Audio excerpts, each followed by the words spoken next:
Welcome to the deep dive. Today, we're putting aside the usual tools for exploring family history. No dusty photo albums, no, scrolling through old birth registers online. Right. We're taking a different route. We're aiming to travel back, way back, not just decades, but potentially hundreds of thousands of years. And we're using what has to be the most detailed family record that exists, really. Your own DNA. It really is the ultimate modern shortcut, isn't it? To understanding who you are, where you came from. It's replacing all that painstaking manual work, digging through phone books, wandering around overgrown churchyards, deciphering old immigration papers. All that detective work. And now you have scientists, entrepreneurs really, taking this huge power of evolutionary analysis Uh-huh. and applying it right down to the individual level, a deeply personal level. Exactly. And that personal angle, it immediately throws up this interesting, tension. Well, you've got people, understandably, looking for simple answers, maybe about their recent family past, like the reporter who wrote one of the main pieces we're drawing on today. Yes, her story was fascinating. She had this really complex background, didn't she? Mixed heritage. That's right. Her mother's side was Thai and Chinese, her father's side European, and she just wanted clarity. Where did she actually fit in the world today? Simple answers. But the science, especially this deep ancestry stuff we're getting into, it often gives you something, different, much older, maybe more fundamental, but often kind of frustratingly vague about the recent stuff she was looking for. That's the core tension we're diving into. We're going to focus specifically on how these two tiny parts of our genome, parts that don't get reshuffled every generation. And the non-recombining bits. Precisely. Mitochondrial DNA and the Y chromosome, how they act as these incredibly accurate molecular clocks. They let us map human migration across vast stretches of time, timescales that are honestly hard to wrap your head around. And we're going to tackle those big, almost mythical-sounding concepts. Mm-hmm. Mitochondrial Eve and Y chromosomal atom. We need to unpack what they actually mean scientifically. And the huge scientific dust-up they cause about where modern humans actually came from, it was quite the controversy. Then we'll bring it right up to date, looking at how modern genetic testing, especially sequencing ancient bones, has completely rewritten that seemingly settled out-of-Africa story, finding ghosts in the machine almost. Genetic ghost populations, exactly. Ancestors we didn't know were contributing, and we won't stop just at ancestry. Right, because this goes beyond just knowing where your ancestors walked. Far beyond. We're going to shift gears and look at the really cutting-edge stuff. Research that's linking these deep ancestral markers with them haplogroups directly to things like your physiology, your health risks, even your chances of developing certain complex brain disorders. It's a massive scope. And the sources we're using today are pretty powerful. We've got that reporter's personal journey, her experiences with 3 different DNA tests, Genographic Project, Family Tree DNA, 23andMe. And alongside that, we have some foundational research insights. We've got interview material, including really crucial context from Rebecca Cann. She was right there at the beginning, part of that original groundbreaking Eve discovery team. So yeah, it's a big stack of material. Let's start unpacking it. Where do we begin? How about with the basic tools? Yeah. The genetic tools that actually let us do this kind of time travel. Okay, so when we say DNA is a record of the past, what we really mean fundamentally is that our genome carries this traceable history of copying errors, mutations. Mistakes that happened way back in our ancestors. Exactly. Tiny mistakes, usually random, that occurred when DNA was being copied maybe generations and generations ago. And crucially, these mistakes were passed down. Like little notes scribbled in the margin of an ancient book, passed down through time. That's a great analogy, and because they get passed down, we can find them today. By comparing these accumulated errors between different people, between different populations, we can reconstruct the history. We can figure out who's related to who and how people migrated across the planet. And the workhorse for finding these ancient shared mistakes is something called a SNP, pronounced SNP. That's right, SNP, or single nucleotide polymorphism. SNPs are the key. So what exactly is a SNP? Break it down for us. It's actually remarkably simple. It's just a change at a single point, a single letter in the genetic code. The DNA letters A, T, C, and G. Yeah. Imagine an ancestor had the sequence, let's say ATTGC. And when their DNA was copied, maybe a mistake happened, and it became ATCGC. That single letter flipped from T to C, that's a SNP. Okay, just one tiny change. One tiny change. But if that ancestor survived, had kids, and that changed sequence got passed on and spread through a population, Well, that SNP becomes a marker, a signpost pointing back to that ancestor and all their descendants. So we're talking about tracking specific SMPs that happened maybe tens, even hundreds of thousands of years ago. That's exactly what we're doing. Yeah. When you send your saliva sample to an ancestry company, their machines are scanning your DNA looking for thousands of these specific known ancient SNPs. And if my DNA has a certain set of SNPs that are also common in people living in, say, Scandinavia today. Then the company can infer that you share ancestry with that group. They place you on that particular branch of the big human family tree. And that branch, defined by a shared set of SNPs, that's what we call a haplogroup. You got it. A haplogroup is essentially a major branch on the human family tree, defined by a specific set of shared SNPs inherited from a common ancestor way back.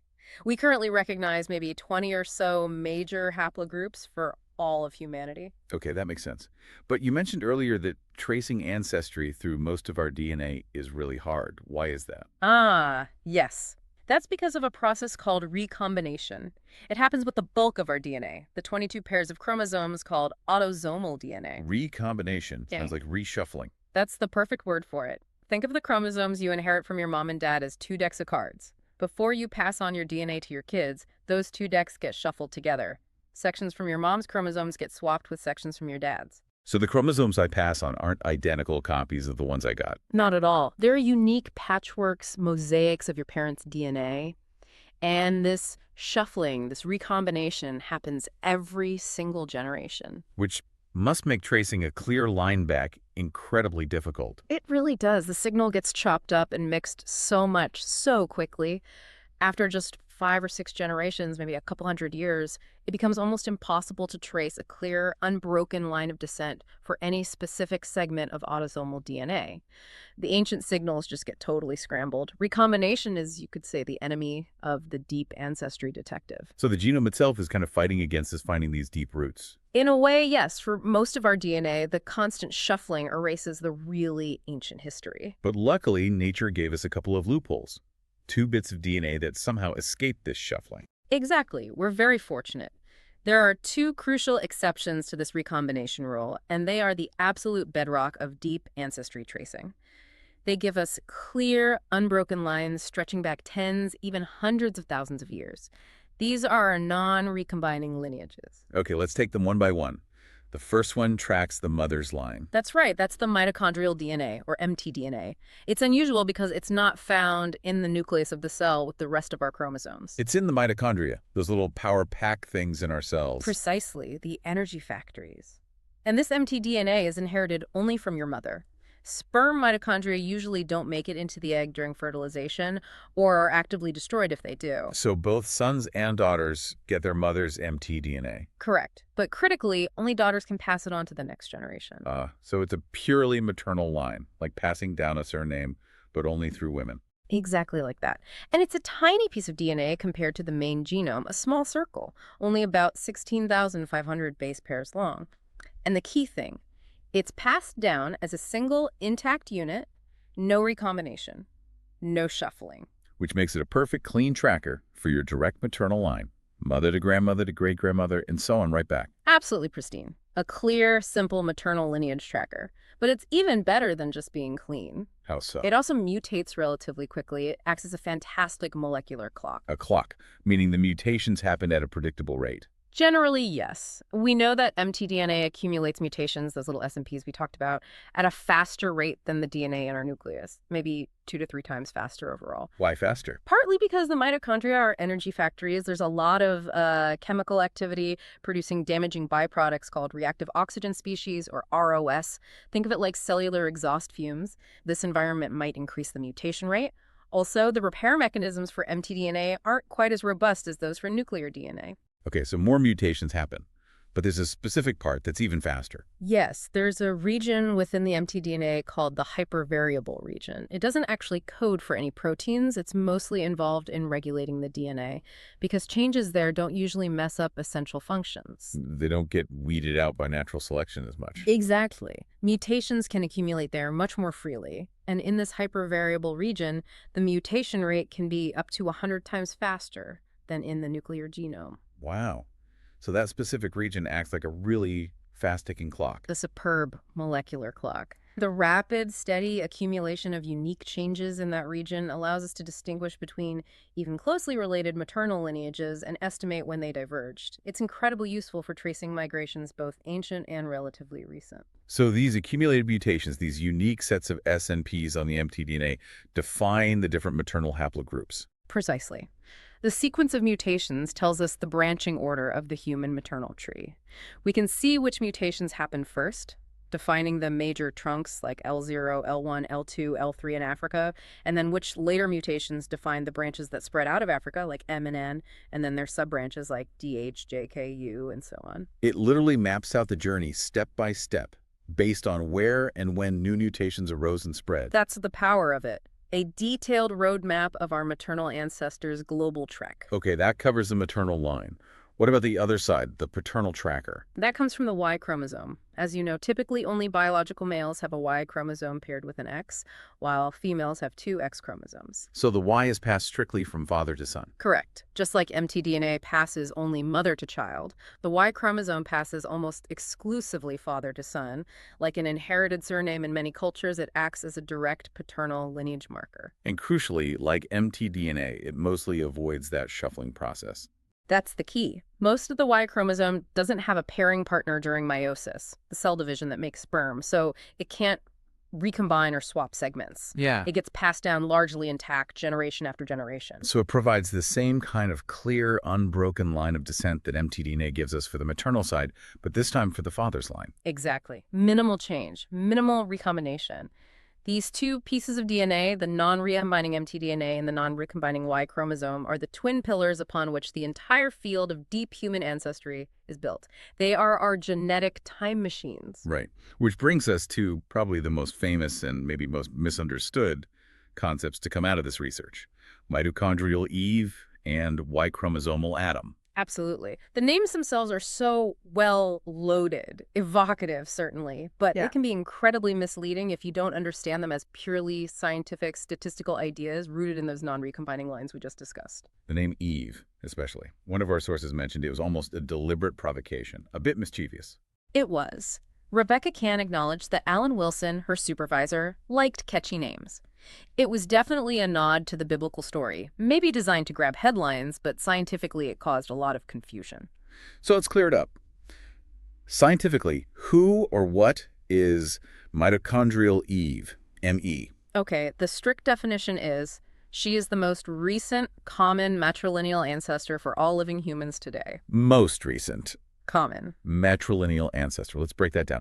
Matrilineal means through the mother's line, which we get from mtDNA. Correct. Common ancestor means everyone alive today traces back to her through that line. Yes. If you trace your mother's line back, and I trace mine back, and everyone else on Earth traces theirs back, eventually all those lines converge on this one single woman. And most recent means she's the closest one in time who fits that description. Exactly. There were common matrilineal ancestors before her, of course, but she's the latest one that connects all of us currently living. Think of it like a giant family tree based only on mothers and daughters. She sits at a crucial junction point, a peak in that specific genealogical pyramid where all current branches trace back. Okay, here's the most important clarification, the big misconception. Mitochondrial Eve was not the first human female, right? Absolutely. Fundamentally not. She wasn't Adam's Eve in the biblical sense. She wasn't the only woman alive at her time. Not by a long shot. She lived in a population with potentially thousands of other women around. Definitely. She was just one woman among many. The crucial difference is what happened to the mtDNA lineages of all those other women who were her contemporaries. Their lines eventually died out. Yes. Either those women had no children or they only had sons. Remember, sons get their mother's mtDNA, but they can't pass it on. So any woman who only had sons marked the end of her specific mtDNA line. So it's pure evolutionary luck.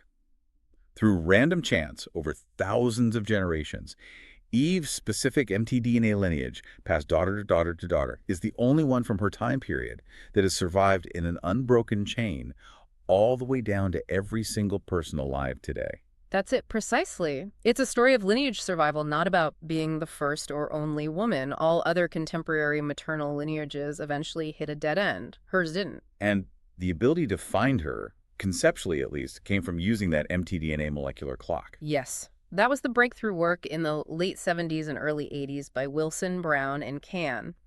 By looking at the amount of variation, the number of accumulated mutations in mtDNA among living people, and estimating the rate at which those mutations occurred. And they could calculate how far back you'd have to go to find the common source. Exactly. They could estimate the time to the most recent common ancestor. And the date they came up with was surprisingly recent, much younger than many anthropologists had expected based on the fossil record interpretation at the time. Which led to that massive landmark 1987 paper in Nature. What was the bombshell conclusion? Two bombshells, really.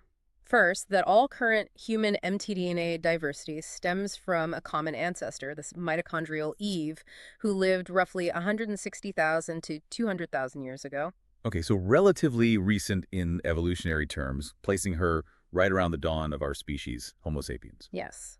And the second bombshell was the location. Their analysis concluded that this ancestral population, the one Eve lived in, originated in sub-Saharan Africa. Right. And how did they pin down the location so firmly?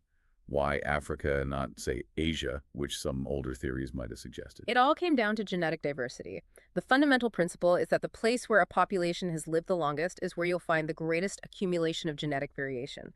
The oldest branches, the deepest roots of the family tree should be there. So they looked at mtDNA from populations all over the world. And they found, consistently, that the populations within Africa showed far more genetic diversity in their mtDNA than populations anywhere else. African groups had these really old, deep branches, haploops we now call L0, L1, L2, and L3. And everyone outside of Africa. Everyone outside Africa belongs to haplogroups that are just descendants of one relatively small African branch, specifically L3. It's as if the entire rest of the world was populated by descendants of just a subset of the diversity that existed and still exists within Africa.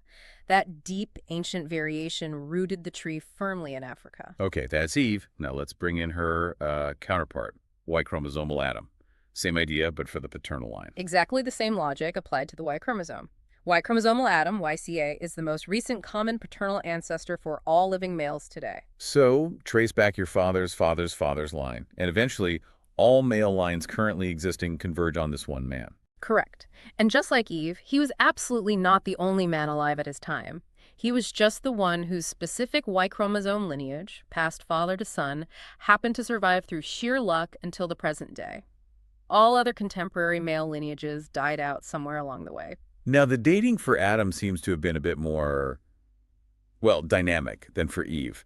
It's shifted around quite a bit. It really has. For a long time, YCA was dated much more recently than Eve, maybe only around 50,000 to 70,000 years ago. Which lined up nicely with the timing of the big, successful migration out of Africa. People thought maybe that migration caused a bottleneck that let one Y lineage take over quickly. That was the thinking, a tighter bottleneck for males than females, perhaps. But as DNA sequencing technology has gotten better and we've sampled more diverse populations, the picture has changed dramatically. What pushed the date back? The discovery of some very rare, very ancient-looking Y chromosome lineages, particularly in certain African populations. One famous case involved an African-American man whose Y chromosome was so different, so divergent, it forced researchers to redraw the entire Y chromosome family tree and push the root way, way back. So where does the estimate for Y chromosomal Adam stand now? The current estimates place him much further back, somewhere in the range of 210,000 to maybe even 300,000 years ago. Wow, so potentially even older than mitochondrial Eve, or at least much closer to her time frame, right back near the very beginning of Homo sapiens. Exactly. It brings their estimated timelines much closer together, suggesting both the maternal and paternal lineages that survive to the present day have very deep roots around the time our species first emerged. Which, of course, leads to the inevitable, slightly romantic question. Given they lived in roughly the same deep epoch, did Adam and Eve ever meet? Were they a couple? Haha, it's a fun thought. But the scientific answer is almost certainly no. There's absolutely no reason to think they did. Why not? Remember, they are defined by two completely different pieces of DNA, tracing two completely independent lines of descent, one purely female, one purely male. They are statistical constructs representing the survival of lineages, not a specific breeding pair. They were just two individuals, likely living thousands of years and maybe hundreds or thousands of miles apart, within a large and genetically diverse ancestral human population. The fact that their specific mtDNA and Y chromosome lineages randomly survived out of all the others doesn't imply they ever crossed paths. Okay, so the discovery of mitochondrial Eve, rooted in Africa around 200,000 years ago, wasn't just scientifically interesting. It poured gasoline on a fire, right? A Yeah. major, long-running debate about how modern humans came to be. Oh, absolutely. It fundamentally challenged the prevailing models of the time. Before the genetic data really took hold, there were two main competing hypotheses about our origins. What was the older idea? The older and for a long time dominant idea was multi-regional evolution, MEE, sometimes called the trellis theory, which is quite a nice image. A trellis, like interconnected vines growing upwards together. Exactly. It argued that our more ancient ancestors, like Homo erectus, first spread out of Africa a very long time ago, maybe 1.8 million years ago, nearly 2 million.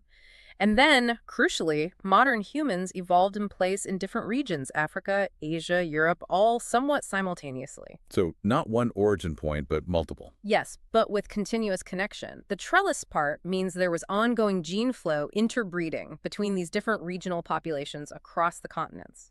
They weren't totally isolated. They evolved together as one big, interconnected species. So under multi-regionalism, modern Europeans might have direct ancestry from Neanderthals in Europe and modern East Asians from Homo erectus populations that lived in Asia for millennia. Regional continuity. That was the core idea, continuity between the ancient archaic humans in each region and the modern humans living there today. Okay, so that's Midal 1. What was the challenger? The one supported by the Eve data. That was the out of Africa OOA model, also called recent African origin. It proposed something quite different.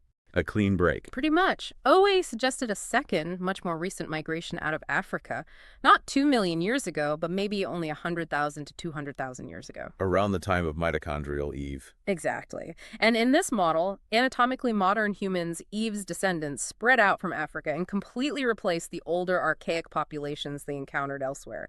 Neanderthals in Europe, Denisovans and erectus-like hominins in Asia, they were driven to extinction by the newcomers. And crucially, in the strictest version of OA, there was little or no interbreeding. It was a replacement, not a merger. That was the key point of the original pure replacement version of OA. Negligible mixing. Modern humans swept the board. And that 1987 mitochondrial Eve study just blew the doors open for OA. It was a huge boost. Monumental, really. The findings seemed to fit OOA perfectly. How so? Well, first, the relatively low amount of mtDNA variation found across the entire globe suggested a recent origin from a small founding population, a bottleneck. If humans had been evolving multi-regionally for 2 million years, you'd expect vastly more genetic diversity, deeply rooted in different continents. But instead, the diversity was shallow globally. And all the deepest roots, the greatest variation, were found exclusively within Africa. It painted a clear picture. Recent origin in Africa, followed by expansion and replacement. It just fit the mtDNA data like a glove. Yet, as we heard, the researchers like Rebecca Cann faced enormous pushback.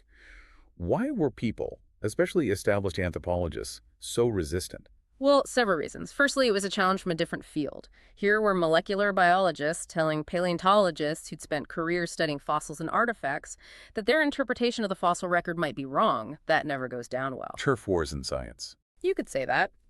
Plus, the genetic techniques were relatively new, and some earlier genetic studies using different methods, like distance trees that just measure overall similarity, had produced ambiguous results. Some could even be twisted to suggest an Asian origin. And some big names, like Luca Cavalli Sforza, were skeptical of the African root. They were. Critics argued that the deep branches leading to African mtDNA lineages in the 1987 study weren't necessarily due to great age. They proposed maybe Africans just had a faster, weirdly accelerated mutation rate for some reason. So they were trying to explain away the African diversity without accepting an African origin. How did Cann and her colleagues counter that specific argument? It sounds like a technical debate. It was technical, and it required a methodological advance. They moved away from just measuring overall genetic distance and started using a more sophisticated method based on the parsimony principle. Parsimony, meaning the simplest explanation is usually the best. In evolutionary terms, yes. Parsimony analysis tries to build the evolutionary tree that requires the absolute minimum number of mutational steps. It assumes a specific mutation, a specific SNP arose only once in history. Okay, so you build the tree that involves the fewest unique typos happening. Exactly. Using computer algorithms like PIUP phylogenetic analysis, using parsimony, they could trace the sequence of mutations. They could see how blocks of shared SNPs build up over time, defining the branches. This method produced a much more robust tree structure. And that structure consistently showed the African lineages at the base, requiring the fewest overall mutations if you assumed an African root. Precisely. It made the weird mutation rate argument much harder to sustain. The most parsimonious explanation, the simplest one, was that the tree was indeed rooted in Africa, and the diversity there was due to time, not some bizarre biology. It's amazing how a change in analytical method can settle such a huge debate. Yeah. But it wasn't easy for them personally. No, Can described facing intense criticism. The Nature paper was held up in review for over a year. People questioned her data, her methods, her conclusions. She said she felt quite unprepared for the level of antagonism. But eventually, the OOA model, supported by the mtDNA, became the standard view. Yes, for probably 2 decades, roughly the 1990s and early 2000s, the recent African origin with replacement model was the dominant consensus. The genetic evidence seemed clear, and it lined up well with the appearance of anatomically modern human fossils first appearing in Africa around that 200,000-year mark. But science always moves on. And the next big revolution came from looking not just at living people's DNA, but at ancient DNA, pulled from actual fossils. Enter Svante Pääbo and his team, pioneers in sequencing ancient DNA, work that eventually won him the Nobel Prize. This is where the story gets another fascinating twist. Because initially, even the ancient DNA seemed to support pure replacement. That's right. The very first successes were in sequencing Neanderthal mitochondrial DNA. And just like the mtDNA from living people, the Neanderthal mtDNA looked very distinct, very different from ours. Too different to suggest any recent interbreeding. So initially, it seemed to confirm we replaced them, we didn't mix. But the mtDNA is just one tiny part of the picture. What happened when they could finally sequence the whole Neanderthal genome, the nuclear DNA? That changed everything. When Pääbo, working with geneticists like David Reich, managed to piece together the full Neanderthal nuclear genome from ancient bones, they found clear, undeniable evidence of interbreeding. This was the bombshell, right? We actually carry Neanderthal DNA. We do. Well, specifically people whose recent ancestry is from outside of Africa. The studies found that modern Europeans and Asians carry, on average, somewhere between 1% and 4%, often cited as around 2.5% Neanderthal DNA. 2.5%. That's not insignificant. And the fact that it's found in Eurasians but not really in Africans tells us when the mixing happened. Precisely. It strongly suggests the interbreeding didn't happen in Africa. It must have occurred after anatomically modern humans first migrated out of Africa, probably somewhere in the Near East or the Eurasian Peninsula. So as our ancestors moved north, they met and apparently successfully interbred with the Neanderthals who were already living there. That's the picture. It happened relatively early in the out-of-Africa journey, before the ancestors of modern Europeans and Asians split and went their separate ways. Those early encounters left a permanent genetic echo in everyone whose ancestors continued that journey. And Neanderthals weren't the only ancient cousins we met and mixed with. No. Pääbo's lab had another incredible discovery from Denisova Cave in Siberia. A tiny fingerbone fragment yielded DNA that didn't match Neanderthals or modern humans. It was a completely new, archaic human lineage, who we now call the Denisovans. Another ghost group, discovered purely through genetics. And did we mix with them too? Yes. The signal is different, though. Denisovan DNA is found at low levels in mainland East Asians and Native Americans, but at much higher levels, up to 4% or even 6% in populations in Oceania, especially Melanesians in places like Papua New Guinea, and also in Australian Aboriginal populations. So different mixing events with different archaic groups in different parts of the world as modern humans spread out. Exactly. Multiple encounters, multiple instances of successful gene flow from these archaic populations into the expanding modern human gene pool.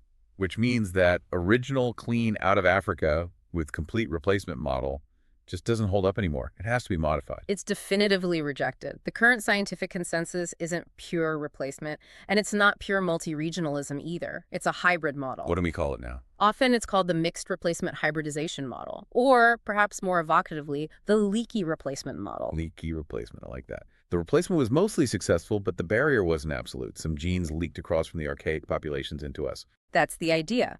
Modern humans spread and largely replaced archaic forms, but not before picking up some DNA from them along the way. But we need to keep this in perspective, right? Even with this mixing, the vast majority of our DNA still traces back to that recent African origin. Absolutely crucial point. We're talking maybe 1–4% Neanderthal, maybe up to 6% Denisovan in some groups.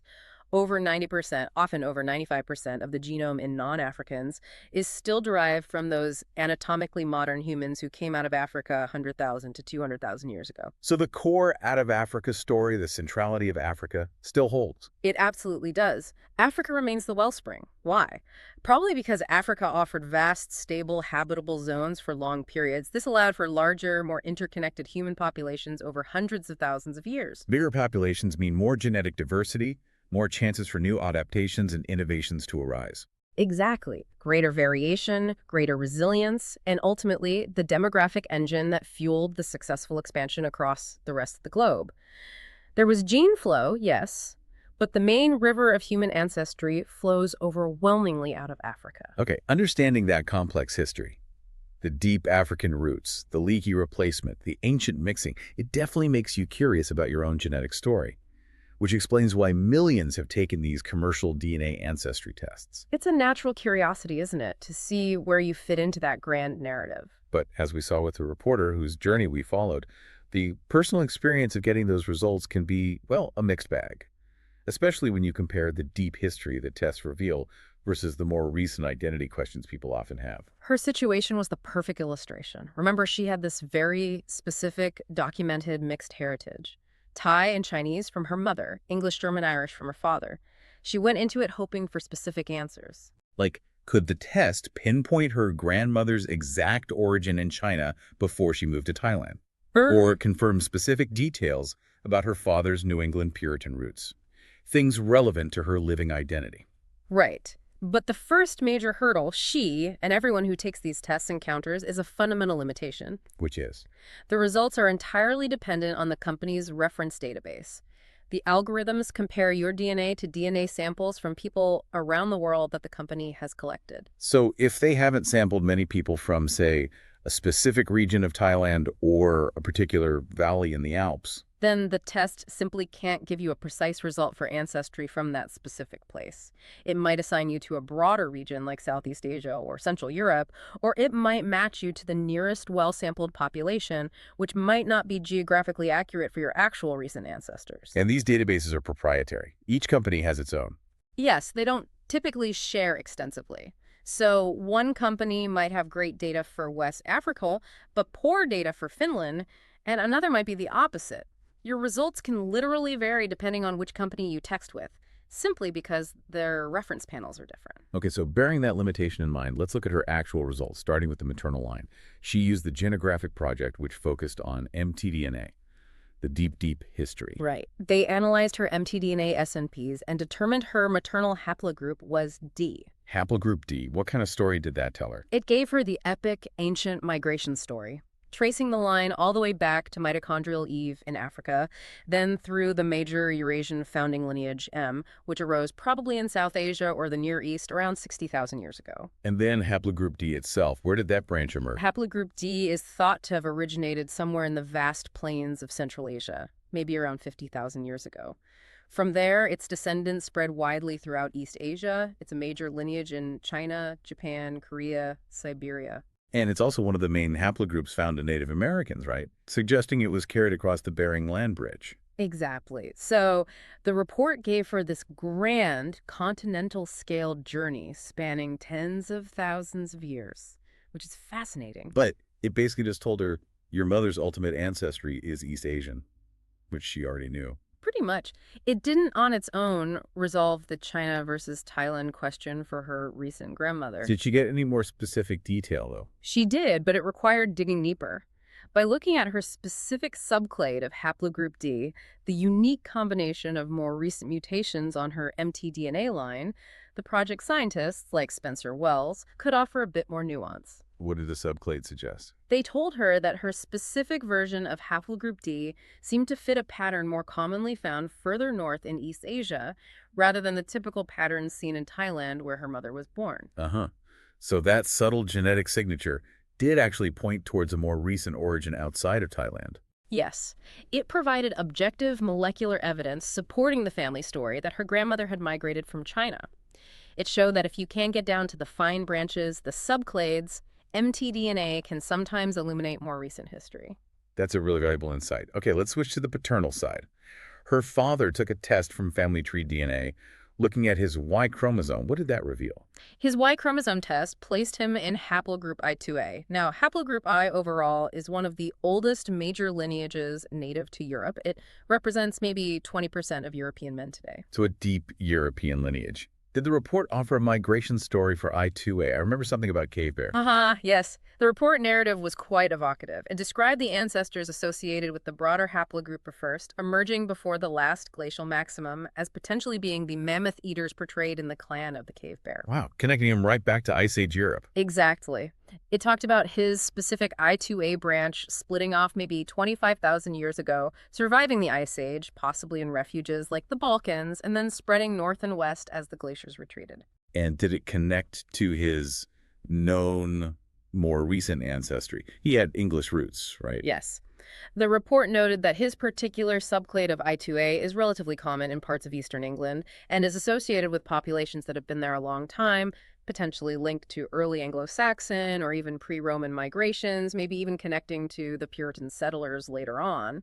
And did that line up with the family's own genealogical research? It did. The father confirmed this general picture fit well with their known family history, tracing back to colonial New England, including, fascinatingly, a documented family connection to the relatives of the poet Emily Dickinson. That's amazing. So the Y-DNA test managed to bridge that deep, ancient mammoth eater history with verifiable recent genealogy. It was a pretty good combination in his case. The deep Y haplogroup provided the ancient context, and the known family tree provided the recent detail. Okay, but then came the third test type, the genome-wide scan from 23andMe. This looks at autosomal DNA, the shuffled part from across all chromosomes. How did that handle her mixed heritage? This is where the limitations really showed up for someone with such recent distinct admixture. 23andMe scans hundreds of thousands of SNPs across the whole genome. It's great for finding relatives, predicting some health risks, and giving broad continental ancestry percentages. And it got the percentages right for her, roughly 50-50. Yes, it correctly determined that about half her DNA came from Europe and about half from East Asia. That broad picture was accurate. But the tricky part was representing that mix geographically. You mentioned it placed her in Central Asia. That's how the reporter described the visualization, yes. It wasn't necessarily saying her ancestors came from Central Asia recently. It was more like the algorithm trying to find a reference population that matched her unique 50-50 blend of very distinct European and East Asian markers. Go and find one. Because people who are exactly half European, half East Asian, and whose mixing happened only a generation or two ago, aren't a long-established population group in their database. Precisely.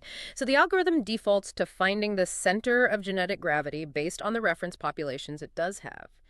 Geographically, the midpoint between its European reference samples and its East Asian reference samples happens to fall somewhere in Central Asia, a region known for ancient admixture. So it gave a result that was statistically understandable in terms of averages, but geographically misleading and not very helpful for her personal identity quest. Exactly. It failed to capture the reality of her recent, specific mixing event between distinct parental origins. It highlights that visualizing admixture is still a challenge for these companies, especially for first or second generation mixed individuals. So the overall takeaway from her experiences seems to be, what? That current consumer tests are excellent at revealing your deep, ancient ancestral connections, your haplogroups like D or I2A, tracing migrations thousands of years ago. They're also pretty good at estimating broad continental percentages, like the 50-50 split. But they often struggle with providing the really fine-grained, geographically specific details about recent ancestry, especially for mixed individuals, because the reference databases just aren't comprehensive enough yet. That's the bottom line. As the reporter concluded herself, she wasn't about to start telling people, "Hi, I'm from haplogroup D4." That ancient identity doesn't resonate in the same way as recent family history. And she felt the most meaningful expansion of her identity didn't actually come from the charts and percentages. No. It came from the conversations sparked by the tests, talking with her father, learning family anecdotes like discovering her great-grandfather had suffered from epilepsy, a detail previously unknown to her. It was the human connection, the stories, that filled in the picture in a way the raw genetic data couldn't, at least not yet. The genes provide the ancient scaffold, but the recent story is still built the old-fashioned way. Okay, we've thoroughly explored how mtDNA and Y-DNA act as amazing historical markers, passports tracing our ancestors' journeys. But you hinted earlier that, especially for mtDNA, there's a whole other layer. It's not just a record keeper, It actually does stuff in our bodies. That's a critical shift in perspective. We absolutely need to remember the day job of mitochondria. They are the power plants, the energy generators inside almost every cell in our body. Producing ATP, the fuel cells run on. Exactly. And that mitochondrial DNA, that small circle we talked about, isn't just tracking ancestry. It contains 37 genes that are essential for the mitochondrion's function. What do those genes do? 13 of them code for key protein subunits of the respiratory chain, also known as the electron transport chain, or ETC. This is the molecular machinery embedded in the inner mitochondrial membrane that performs the final, crucial steps of aerobic respiration, using oxygen to generate the vast majority of the ATP our cells need. So the mtDNA literally contains blueprints for building parts of the cell's engine. That's a perfect analogy. And just like tiny differences in engine design can affect performance or fuel efficiency, tiny variations in mtDNA, the very SNPs that define our haplogroups, might subtly alter how well our mitochondrial engines work. And if the engine isn't working perfectly, what are the consequences? Mitochondrial dysfunction is linked to a whole host of problems. Obviously, reduced ATP production, less energy, but also things like problems regulating calcium within the cell, and critically, increased production of those damaging reactive oxygen species, ROS, we mentioned earlier. The cellular exhaust fumes, oxidative stress. Right, think of it as increased cellular resting. This oxidative stress is strongly implicated in the normal aging process and also in the development or progression of many major age-related diseases, heart disease, diabetes, and especially neurodegenerative disorders. So the logic follows. If your specific mtDNA haplogroup, defined by certain SNPs, causes even a tiny subtle change in how efficiently your ETC works or how much ROS it produces, Then over the course of a lifetime, that subtle difference could accumulate. It might nudge you towards being slightly more susceptible to certain diseases or perhaps slightly more protected from them compared to someone with a different haplogroup. it's not causing the disease directly, but modulating the risk. Exactly. It's about predisposition and modulation. And because different tissues rely on mitochondrial energy to different extents, think brain versus muscle versus liver, these effects might even be tissue specific or only become apparent under certain conditions or in specific populations. Okay, let's look at some concrete examples from the research. What's the connection between haplogroups and perhaps the most fundamental aspect of health? Longevity. This is one of the more intriguing areas. Several studies have suggested certain haplogroups might be associated with living longer. Haplogroup J, for instance, has repeatedly shown up as being more common in centenarians, particularly in studies from northern Italy. Haplogroup J, is there a theory why it might be linked to longevity? One hypothesis is that certain SNPs, common in haplogroup J, might make the electron transport chain slightly less efficient, particularly at complex I. Now that sounds bad, like less power. Right. Less efficient sounds worse. But the theory goes, this slight inefficiency might lead to lower production of damaging ROS over a lifetime. It's like running the engine slightly cooler, causing less wear and tear. So reduced lifetime oxidative damage could contribute to slower aging and increased lifespan in people with haplogroup J. Fascinating. Less efficient might actually be better in the long run. Do we see similar patterns in other parts of the world? We do. In studies of Japanese centenarians and supercentenarians, people over 110, haplogroup D4A was found to be significantly more frequent than in the general population. D4A, a subclade of the big East Asian haplogroup D we talked about earlier. Any functional theories there? Similar ideas. Specific variants within D4A are thought to modulate mitochondrial function in a way that protects cells against age-related damage, perhaps, again, by influencing ROS production or improving mitochondrial stability over time. It suggests certain ancient mitochondrial lineages might be inherently better equipped to handle the stresses of aging. Beyond just aging, what about situations of extreme physiological stress, like severe illness? There's some interesting work there, too. One study looked at patients in intensive care suffering from sepsis, a life-threatening condition involving widespread inflammation. They found that individuals with haplogroup H seem to have a better chance of long-term survival after sepsis compared to those with other common European haplogroups like J or T. Haplogroup H is the most common one in Europe, isn't it? Why might it be protective in sepsis? The researchers hypothesized it could be due to several factors. Maybe H variants are better at maintaining cellular stability under stress, perhaps through slightly increased heat production, uncoupling. Or maybe they modulate the immune or inflammatory response in a beneficial way during sepsis. It's complex. And on the flip side, what about extreme physical demand, like elite athletics? where mitochondrial efficiency is presumably crucial. Right. Here, one haplogroup showed a negative association. Studies looking at elite endurance athletes found that haplogroup T was less common among them than expected. So having haplogroup T might be a slight disadvantage for becoming, say, a top marathon runner. The data suggests that. Again, the precise mechanism isn't fully understood, but the implication is that the specific mitochondrial function associated with haplogroup T might limit the body's capacity to adapt to the extreme, prolonged metabolic demands of elite endurance sports. It works fine for normal life, but maybe not for Olympic-level performance. Okay, now let's turn to neurodegenerative diseases. You mentioned the brain is especially vulnerable to mitochondrial issues and oxidative stress. This seems to be where the health research is most active. It is, because neurons have incredibly high energy demands and they live for a very long time. Any subtle chronic issue with mitochondrial function or ROS production can have devastating consequences over decades. Which disease shows the clearest link to mtDNA haplogroups? The most consistent and replicated findings are for Parkinson's disease, PD, especially in studies of European populations. Parkinson's. What are the specific associations? Are some haplogroups protective? Yes. Multiple large studies have consistently found that European haplogroups J and K seem to offer significant protection against developing PD. We're talking potentially reducing the risk by as much as 50% in some analyses. J and K protective for Parkinson's. That's a strong effect. Do we know why? Back to that complex I modulation. That's the leading hypothesis. Complex I of the electron transport chain is known to be particularly important in the neurons affected by Parkinson's, and it's a major site of ROS production. The variants defining J and K are thought to make complex I function more efficiently, or perhaps produce less ROS under stress. So having J or K might give your brain cells better lifelong resilience against the specific kind of oxidative damage that contributes to Parkinson's. That seems to be the most plausible explanation for this consistent protective association. Okay, what about Alzheimer's disease? AD, another major neurodegenerative disorder. Is the picture as clear there?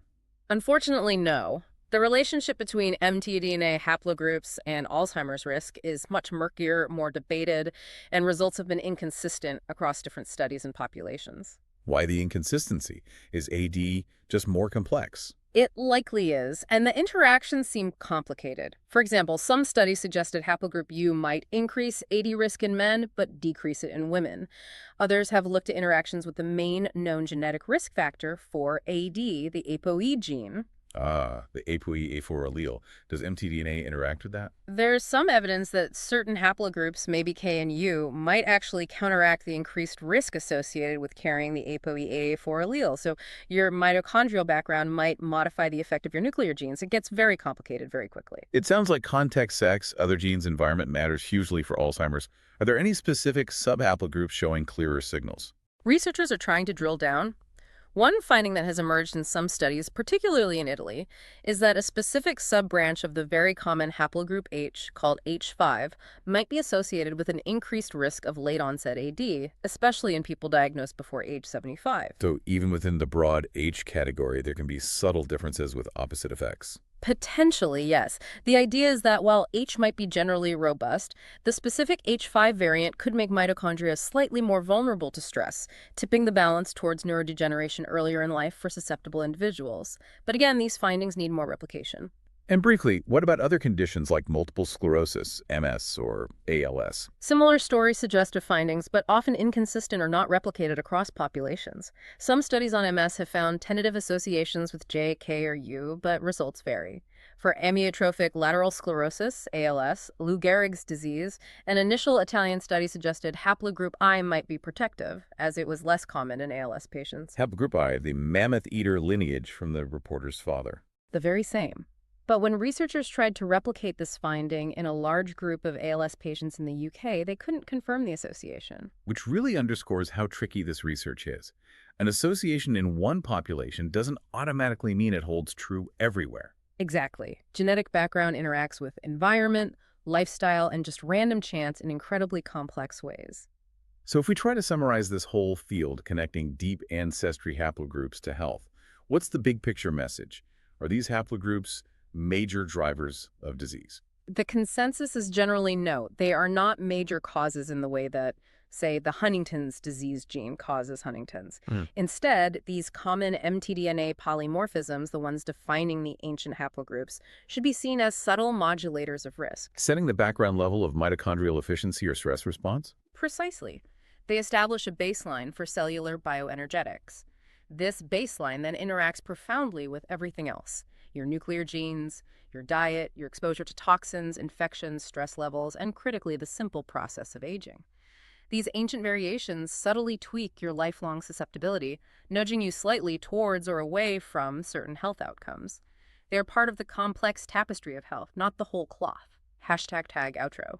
Wow, what an absolutely fascinating journey we've been on. We started with this very modern, almost personal quest for identity through a DNA And test. ended up spanning hundreds of thousands of years of human history, tracking migrations across continents using tiny variations in our genetic code. We saw how the science itself evolved from defining mitochondrial Eve and Y chromosomal atom using non-recombining DNA. To establishing the out of Africa model, only to have it refined by the incredible discoveries from ancient DNA, revealing our connections to Neanderthals and Denisovans. That leaky replacement idea really changes things. It makes us realize we're all carrying echoes of these ancient encounters.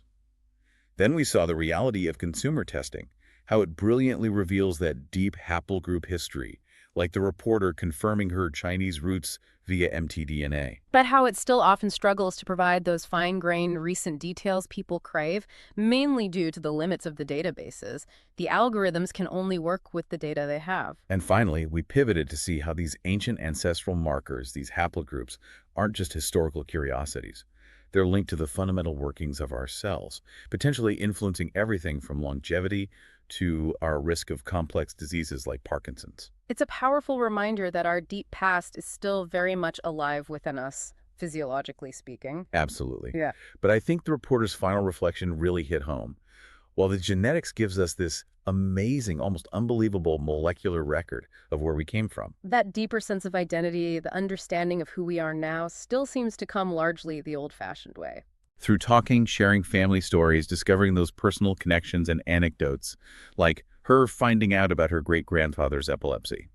The genetics provides the framework, but the human stories fill it in. The knowledge from our genes is perhaps the beginning of the conversation about identity, not the final word. Well said. And that brings us to our final thought for you, the listener. We've talked about leaky replacement and the fact that many of us carry small percentages of Neanderthal or Denisovan DNA.